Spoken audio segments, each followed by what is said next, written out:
IAS institute నిర్వహిస్తున్న all India scholarship exam pass అవ్వండి. 2 years ఫీజులో 50% మాత్రమే పే చేయండి. పర్వతం కూలిపోతే దాని పక్కనే నివసించే ప్రజలకు ఎంతో నష్టం వస్తుంది. ఆస్తితో పాటు ప్రాణ నష్టం కూడా సంభవించవచ్చు. కానీ ఓ పర్వతం కూలితే అక్కడ ప్రజలు సంబరాలు చేసుకుంటున్నారు, ఆనందంతో ఎగిరి గంతులేస్తున్నారు. ఇంతకీ వారి సంతోషానికి కారణం ఏంటి అనుకుంటున్నారా?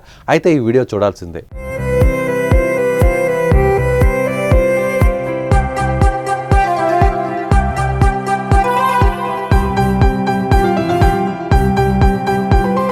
ప్రపంచంలో సంభవించే ప్రకృతి విపత్తులకు ఎక్కువగా నష్టపోయేది ఎవరంటే ఓళ్లకు దూరంగా కొండ కోణంలో జీవిస్తున్న వారే. వర్షాలు వరదలు వచ్చిన సమయంలో మనకి ప్రాణాలు దక్కించుకోవడానికి అవకాశం ఉంటుంది. కానీ పర్వతాలు కొండలు కోనల మధ్య జీవించే వాళ్ళకి ఆ ఛాన్సే ఉండదు. ప్రమాదం పొంచి ఉందని తెలిసేలోపే మరణాలు సంభవిస్తాయి. అందుకు కేరళలోని వాయనాడ్ లాంటి విపత్తులే కారణం. ఈ ఏడాది 2024లో భారీ వర్షాలకు కొండ చర్యలు విరిగిపడి దాదాపు 400 మంది ప్రాణాలు కోల్పోగా 100 మందికి పైగా గల్లంతయ్యారు. వేల సంఖ్యలో గాయాల పాలయ్యారు. అనేక మంది సర్వం కోల్పోయారు. ఇంకా ఇలాంటి ఘటనలు ఎన్నో. అయితే తాజాగా ఆఫ్రికా ఖండంలోని కాంగో దేశంలో ఓ పర్వతం కూలిపోయింది. దాని కింద నివసించే ప్రజలకు ఎలాంటి నష్టం జరగలేదు. పైగా వారి జీవితం మారిపోయే అవకాశం కూడా వచ్చింది.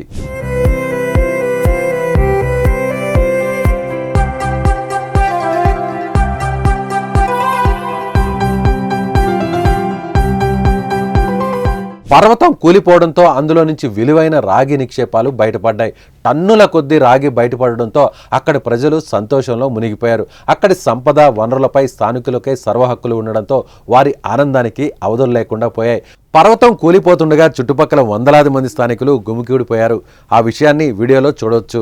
రాగి నిల్వలు బయటపడగానే విజిల్స్ వేస్తూ గోల చేస్తూ వాళ్ళు సెలబ్రేట్ చేసుకుంటూ కనిపించారు. మార్కెట్లో కాంగో రాగికి చాలా ఫేమస్. 1950ల నుంచి అక్కడ కాపర్ మైనింగ్ పెరిగింది.